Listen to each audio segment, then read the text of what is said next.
Let's do another reading out of Stoicism for New Life. It's been a few days. The last one we did, Amor Fati, was really good. So I'm excited to see where they go from here. Voluntary discomfort. Okay, that's interesting. Voluntary discomfort is a practice rooted in Stoic philosophy, a school of thought that originated in ancient Greece and later flourished in Rome. The core idea is deliberately exposing yourself to small, manageable discomforts in a controlled setting.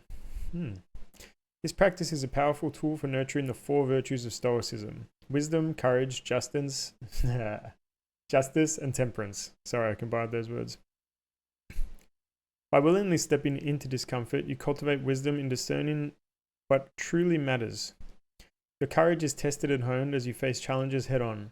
The justice aspect comes into play when you realize that discomfort is a universal human experience, fostering empathy and fairness.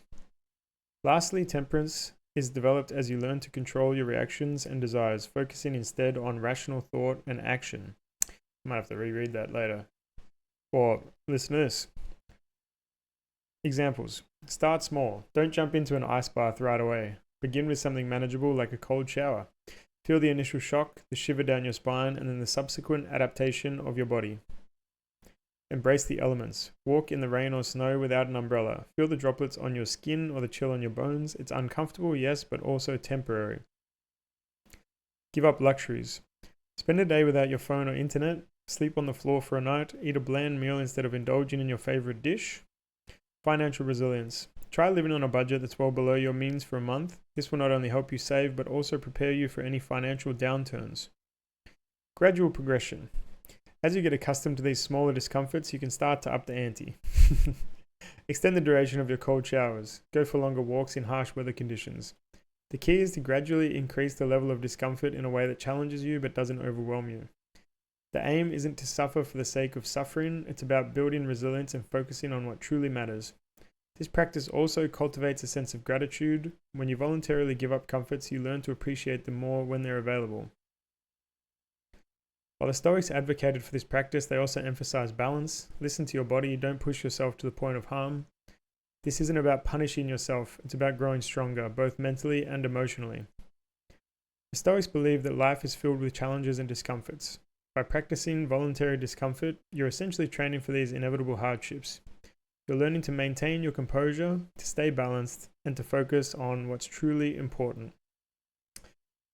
Well, that one came out of left field. I would say, it really depends on your life. If you had a pretty fucking tough life, maybe you'll be right. You might have already assimilated these things, but I guess maybe if you've been really protected, haven't faced a lot of adversity, then it could be helpful.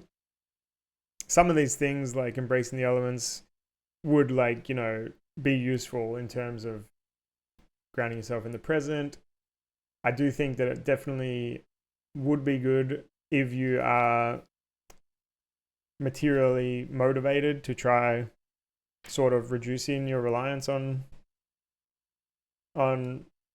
those aspects for your happiness so that you're not dependent upon them. But it's pretty interesting. I wouldn't recommend really doing this personally. That's okay. That's why we have our own different beliefs. I could only see this being useful for people who've really lived a sheltered life. Maybe I'm wrong. Preparing yourself for the worst that can happen. I think there's other ways to go about it. I don't know. I will say that, for me, one of the things that martial arts teaches you is comfort in adversity. Obviously you end up in pretty adverse situations and you learn to be comfortable there.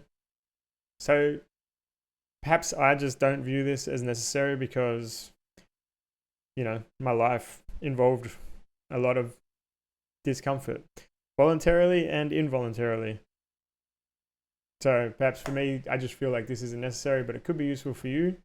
It's interesting no matter what. I do see it does make sense to slowly work your way up to facing true adversity.